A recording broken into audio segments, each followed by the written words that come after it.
अस्सलाम वालेकुम नाज़रीन, उम्मीद है आप खैरियत से होंगे। तीन इश्यूज़ पर बात करेंगे। एक, साइफ़र ट्रायल का फ़ैसला कब आ रहा है। दूसरा, हुकूमत जो उमरा हैं, जो अमीर लोग हैं, उनके साथ एक बहुत बड़ा हाथ करने जा रही है, वो क्या है। और तीसरा, जो हमारी सहाफ़ी बरदरी है, उनके हवाले से वो आज भी ख़बरों में रहे। एक डोमेस्टिक अब्यूज़ का केस है। औरत अपनी बेगम पर एक बहुत बुरी तरह तशद्दुद किया है एक एंकर ने। एक एंकर जो है वो उन्होंने को मुतनाज़ा ट्वीट किया। और तीसरा जो है ना मुतनाज़ा थंबनेल, इनके हवाले से इन पर हम बात करेंगे। और बात आगे बढ़ाने से पहले आपको वही रिमाइंडर कि अपना जो चैनल को सब्सक्राइब करें और टली को ऑन करें, जो बेल नोटिफिकेशन है, और लाइक आप करते रहते हैं, आपकी बहुत मेहरबानी। इमरान खान का साइफर ट्रायल आज के दिन थोक दे हिसाब नाल बंदियां दी क्रॉस एग्जामिनेशन हुई है। आज के दिन यानी कि बहुत ज़्यादा लोग जो हैं उनकी क्रॉस एग्जामिनेशन हुई है। आप समझें कि जैसे कोई 9-10 लोग जो हैं उनकी वो आज उनको तलब किया गया था। उसमें आज़म खान थे, जो वजारत खारजा के लोग थे, जो सेक्रेटरी साबिक सेक्रेटरी खारजा, और असद मजीद जो साबिक सफ़ीर, जो कि साइफ़र के आथर भी हैं। और जो फैसल तिरमजी थे, जो साबिक एक सेक्रेटरी खारजा और मौजूदा सेक्रेटरी दाखिला साबिक और मौजूदा सेक्रेटरी दाखिला वो भी थे। इसके अलावा और भी थे, कोई तकरीबन 9-10 लोग जो हैं उनकी क्रॉस एग्जामिनेशन हुई है। और अब यह है कि जिस तरीके से मैं हैरान हूँ कि पीटीआई ने जिस तरीके से उनको क्रॉस एग्जामिनेशन को एक फ्री पास दिया हुआ है। आमतौर पे वकील जो हैं इधर उलझाने की कोशिश करते हैं, लेकिन वो उलझा नहीं पा रहे। जब तक हम वीलाग रिकॉर्ड करा रहे हैं तो उस टाइम तक ज़रा लेट हो गया है। वो भी अभी क्रॉस एग्जामिनेशन चल रही थी, अगर हम उसकी डिटेल में जाएंगे तो और लेट हो जाते। तो लेकिन ये है कि जिस तरीके से जब मैं आपसे बात कर रहा हूँ तो काफ़ी लोग जो है ना वो उनकी क्रॉस एग्जामिनेशन मुकम्मल हो गई है। ज़रा थोड़ा सा बता दूँ आपको कि क्रॉस एग्जामिनेशन ये होती है कि जिन लोगों ने जो इस केस में इमरान खान के ख़िलाफ़ या ओवरऑल इस केस में एज अ विटनेस पेश हुए हैं, जिन्होंने हकायक बयान किए हैं कि जो जिस पोजीशन पे था उसने क्या किया, और वो उन्होंने बयान किया है। तो आमतौर पे जो एक एक्यूज़ पार्टी है जो इस केस में इमरान खान है और शाहमूद कुरैशी हैं, वो उनको काफ़ी उलझाते हैं जी कि सुबह किस टाइम उठे, चाय आपने पी थी या काफ़ी पी थी, बेटी को घर छोड़ा था या किसको किया था, इस तरीके से। लेकिन और इस पे जो है कई दिन लग जाते हैं। लेकिन अगर आज इतने लोग जो हैं वो आपने क्रॉस एग्जामिन किए हैं, तो इसका मतलब है कि पीटीए वाले जो हैं वो भी चाह रहे हैं कि ये केस जो है जल्दी जल्दी साड़ी जान छुटे। इसका क्या मतलब है ये हम देखेंगे कि उसका क्या इम्पैक्ट होता है या क्या होने जा रहा है। इस चीज़ को मद्देनज़र रखते हुए अब नेक्स्ट बात ये आती है कि ये आप समझें कि जैसे मेरे ख्याल ये सारे जो अहम लोग थे वो उनकी क्रॉस एग्जामिनेशन आज मुकम्मल हो चुकी होगी जब तक हम ये बातें कर रहे हैं। और अगर कोई बच गया, कोई एक दो बचेगा, बड़ी सी बात है। ज़्यादातर लोग जो हैं वो हो गए हैं। और फिर ये है कि इस केस का आगे बनेगा क्या, उसके पीछे क्या चीज़ रह जाती है और करने वाली फ़ैसले के अलावा। फ़ैसले के और इस क्रॉस एग्जामिनेशन के दरमियान एक 342 की स्टेटमेंट होती है। वो 342 की स्टेटमेंट एक मुलज़म के लिए मौका होता है कि वो अपने हक़ में या अपने दिफा में कोई बात करना चाहता है तो वो कर ले। सिर्फ वो दरमियान में रहती है और उसके बाद जो है अदालत ने फ़ैसला सुनाना है। इन सारी बातों को मद्देनज़र रखते हुए मैं कोई इल्हामी बात आपको नहीं बता रहा। इन सारी बातों को मद्देनज़र रखते हुए ये मेरा ये ख्याल है कि फ़ैसला इसी हफ्ते आ जाएगा। इसके लिए आपको किसी वलील्ला की ज़रूरत नहीं होती इस तरह की पेशीन गोई कराने के लिए। ये सिर्फ कैलकुलेशन होती है कि इसमें इवन के कोई जो चौधरी रियासत है उसकी भी प्लानिंग फ़ेल हो जाती अगर ये क्रॉस एग्जामिनेशन को लटकाते। अगर क्रॉस एग्जामिनेशन में आज कोई 6-7 वकला जो हैं वो इमरान खान की तरफ से और शाहमूद कुरैशी की तरफ से पेश हुए थे, और इसके बावजूद अगर सारे लोग जो है निकल गए हैं और इतनी जल्दी उन्होंने उनको जाने दिया है कि जनाब तोड़ा भी काम मुकम्मल, तोड़ा भी मुकम्मल, अगर उन्होंने करने दिया तो इसका मतलब है कि उन्हें भी कोई इतनी जो है ना वो भी जल्दी में है कि फ़ैसला हो जाए। तो अगर वो भी जल्दी में है तो फिर तो चौधरी रियासत जो है यानी कि वो जब जी चाहे चौधरी रियासत को भी पूछने की ज़रूरत नहीं है। यानी कि ओवरऑल इस हफ्ते के अंदर अंदर फ़ैसला हो जाएगा। अब हम आते हैं नेक्स्ट बात की तरफ। और नेक्स्ट ये है कि गवर्नमेंट जो है वो सेठ लोगों के साथ एक बहुत बड़ा हाथ करने जा रही है। और वो क्या हाथ है कि वो लोग जिन्होंने, आपके नॉलेज में है कि हमारी बहुत सारी जो इकानमी है वो अनडॉक्यूमेंटेड है। अनडॉक्यूमेंटेड क्या क्या मतलब है कि वो बैंकिंग से भी दूर रहते हैं, किसी रिकॉर्ड में नहीं आते, टैक्स देते नहीं हैं, पता चलता नहीं है, बड़े बड़े अरबपति भी लोग होते हैं उसमें। और उन्होंने जो है ना कमरों में भी कैश भरा होता है। आपके नॉलेज में होगा कि पिछले दिनों जो एंटी करप्शन वाले पंजाब वाले हैं, उन्होंने एक कोई साबिक एमपी है, उसके घर में छापा मारा और काफ़ी नकदी बरामद की। अब उन लोगों के साथ एक हाथ होने जा रहा है। वो हाथ क्या है कि गवर्नमेंट जो है वो नए नोट लेकर आ रही है। उन्होंने प्लानिंग ये की है कि वो नए नोट लेकर आएंगे। नए नोट का ये मतलब है कि आपने जो पुराने नोट हैं वो आप उधर स्टेट बैंक में जमा कराएंगे, तो तब आपको उसके बदले में नए नोट मिलेंगे।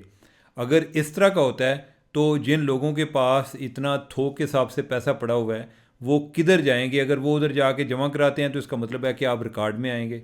और आपको थोड़ा सा बता दूं कि इस तरह की कोई गेम जो है वो इंडियन प्राइम मिनिस्टर जो है नरेंद्र मोदी, उसने अब लोगों के साथ की थी। उसने तो बहुत ही बड़ा सरप्राइज़ दिया था। उसने रात के टाइम पे तकरीर की कि जनाब अली ਜਿਹੜੇ ਤੁਹਾਡੇ ਕੋਲ 500 और 1000 ਦੇ नोट ने ना सुबह नहीं होने। ठीक है, उन्होंने कहा कि भाई बड़ा पहुंचे आया आदमी है कि इसको पता है कि सुबह हमारे पास वो नोट नहीं होने। मतलब ये था कि यानी कि उसका मोदी का उसने कि भाई कल से नए नोट होंगे, कल से 500 और 1000 के नए नोट होंगे। और आपके पास जो सारे पड़े हुए हैं वो आप समझेंगे वो फारग हैं, वो घर बैठे ही जो है ना वो फारग हो गए हैं। और आपने अगर उनमें कोई एक उनकी वैल्यू लेना चाहते हैं तो उसके लिए ज़रूरी है कि आप वो नोट जो हैं आके स्टेट बैंक में जमा कराएं और उसके बदले में उतने ही नोट जो हैं आप नए ले जाएं। तो ये उनकी एक प्लानिंग थी कि जिससे एक जो ब्लैक मार्केट है उसको उसकी हौसला शिकनी के लिए और जो और मनी लॉन्ड्रिंग होती है यानी कि उसको रोकने के लिए उन्होंने ये स्टेप लिया था। लेकिन वो स्टेप जो है वो इस लिहाज से ज़रा काउंटर प्रोडक्टिव भी था कि उन्होंने कोई लोगों को टाइम ही नहीं दिया। और लोग जो हैं वो, अब यही है कि मेरे पास अगर 500 और 1000 के नोट हों, वो रातों रात ही कोई नया नोट आ जाए तो मुझे ज़रूरत होगी तो उधर लोगों की तो सामने उधर लाइन बैंक्स में लाइन लग गई कि, और वो उसमें काफ़ी प्रॉब्लम भी आए। लेकिन हुकूमत हमारी जो है वो कर वही काम रही है कि जो उधर मोदी ने इंडिया में किया था। बस इतना फ़र्क है कि उन्होंने ये बताया है कि आपको कोई टाइम देंगे, मेरे ख्याल को मार्च में जाके ये करेंगे। तो जब नए नोट आएंगे तो पुराने नोट आपको जमा कराने पड़ेंगे। जब आपने पुराने नोट जमा कराने हैं तो इसका मतलब है कि आपको रिकॉर्ड में उनको लाना पड़ेगा कि भाईजान मेरे को इतना जो है ना रोकड़ा पे सी, तो इतने पैसे पड़े हुए थे। मैं ज़रा थोड़ी सी तर्जमा भी साथ साथ करता रहता हूँ कि वो जो नॉन पंजाबी भाई हैं उनको ये होता है कि आप जो दरमियान में ये जो पंजाबी तड़का लगाते हैं ना उसके नतीजे में हमें को बात जो है ना वो एक लुत्फ़ आता आता है ना, दरमियान में एक बड़ा एक प्रॉब्लम आता है। तो मैं ज़रा उसकी तशरीह भी कर रहा हूँ। तो जनाब अली ये गवर्नमेंट करने जा रही है और मेरे ख्याल है कि ये एक अच्छा स्टेप है। और तीसरी चीज़ जो है वो हमारे जो एक जर्नलिस्ट बरदरी है वो आज माशाल्लाह ख़बरों में रहे हैं मुख्तलिफ़ हरकतों की वजह से। एक जो एक इशफाक सती हैं ARY के मॉर्निंग शो के एक होस्ट हैं, और उन्होंने उनकी बेगम जो है उन्होंने सोशल मीडिया पे इल्ज़ाम लगाया। उन्होंने कहा कि मेरे खामद ने मेरे पे बहुत ज़्यादा एक जिस्मानी तशद्दुद किया है और इस तरह के जैसे मुझे तकरीबन मार ही देता है, यानी कि इतना ज़्यादा तशद्दुद किया है। और मैं बाद में को पुलिस से भी रिकॉर्ड मंगवाया उधर से कराची से, और मुझे पहले उसने कोई तस्वीर भी अपनी शेयर की हुई थी कि जिसमें यानी कि वो उसके मुंह पर भी वो तशद्दुद के निशान है, बॉडी पर भी कोई तशद्दुद के निशान है। लेकिन मैंने फिर भी जो है उसको ज़रा डबल चेक किया और पुलिस से मैंने रिकॉर्ड भी मंगवाया। और मैं आपको बयान नहीं कर सकता कि जितना सोशल मीडिया पर आया है उससे ज़्यादा, कहीं ज़्यादा उस पर तशद्दुद हुआ है। और आई डोंट नो कि ये कितने घनौने किस्म के चेहरे बड़े नूरानी से बन के और स्क्रीनों पे बैठे होते हैं और ये हमें करना चाहिए, वो करना चाहिए। और ये अच्छी बात है वैसे कि झूठे रूप के दर्शन लोगों को होने चाहिए, उनको पता चलना चाहिए कि ये जो डबल फेस हैं। और इससे भी ज़्यादा ये है कि ये एक इंतहाई गिरी हुई हरकत है, ये गैर इंसानी हरकत है जो उसने की है। तो मैं फिर पुलिस वालों से पता कर रहा था कि वो एंकर जो है वो पकड़ा गया कि नहीं। उन्होंने कहा कि नहीं, वो अभी तक मफरूर हैं, वो अभी तक हमारी गिरफ्त में नहीं आया। लेकिन यह है कि जो पुलिस के जो सर्जन है उसकी रिपोर्ट, मेडिकल रिपोर्ट जो है वो इंतहाई खौफनाक थी जो मैंने देखी है। तो एक तो ये था और बड़ा एक काबिल मज़म्मत भी है और काबिल शर्म भी है ये वाक़या। और इससे नेक्स्ट एक हमारे वाज ब्रो हैं, इन्हीं वजाहत एस खान, आजकल वो पीटीआई के साथ काफ़ी वाबस्ते हैं।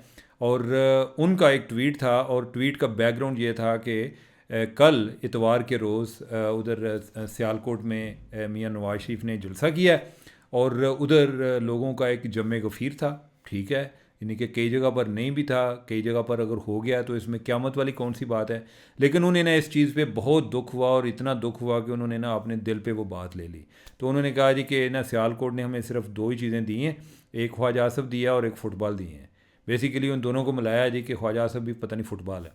तो उन्होंने कहा कि इससे बेहतर था, बेसिकली ख्वाजा आसफ़ की एक भतीजी हैं, उन्होंने कोई ट्वीट किया हुआ था और नीचे उन्होंने वीडियो लगाई हुई थी कि जो क्राउड था उधर उसके हवाले से कि जो जलसे में लोग आए हुए थे। तो उन्होंने कहा जी कि उसके ऊपर उन्होंने ना कोट ट्वीट किया हुआ था। उसने कहा जी कि इससे बेहतर था कि ये चीज़ें देखने से सियालकोट ने जो इतनी रिसेप्शन दी है, इससे बेहतर था कि ये 1965 में ये इंडिया के पास चला जाता। अब इंडिया के पास उसका क्या रेफरेंस क्या दिया है, क्योंकि इंडिया ने चुंडा के बॉर्डर से एक टैंकों के ज़रिए हमला किया था 1965 में। तो उसका ये था कि वो अगर इंडिया काबज़ हो जाता तो वही इससे बेहतर था। ये इंतहाई थर्ड क्लास सोच है, इंतहाई मनफी सोच है। अब ये देखें, मैं जब नफ़रत की सियासत के मुखालिफ हूँ तो मैं सिर्फ इस वजह से हूँ, मुझे किसी पार्टी के साथ, मैंने अल्लाह का करम है कि मुझे मेरी कोई मुख्ताजी नहीं है और ना मैंने कोई ओहदे का उम्मीदवार हूँ। लेकिन जो पार्टी नफ़रत फैलाएगी, मेरी उसके मामले में ज़ीरो टॉलरेंस है। अब ये देखें कि नफ़रत की दीवारें इतनी खड़ी हो गई हैं कि लोग ये समझते हैं कि अगर पसंदीदा पार्टी नहीं आएगी तो इस मुल्क में, ये मुल्क भी बेशक ना बचे।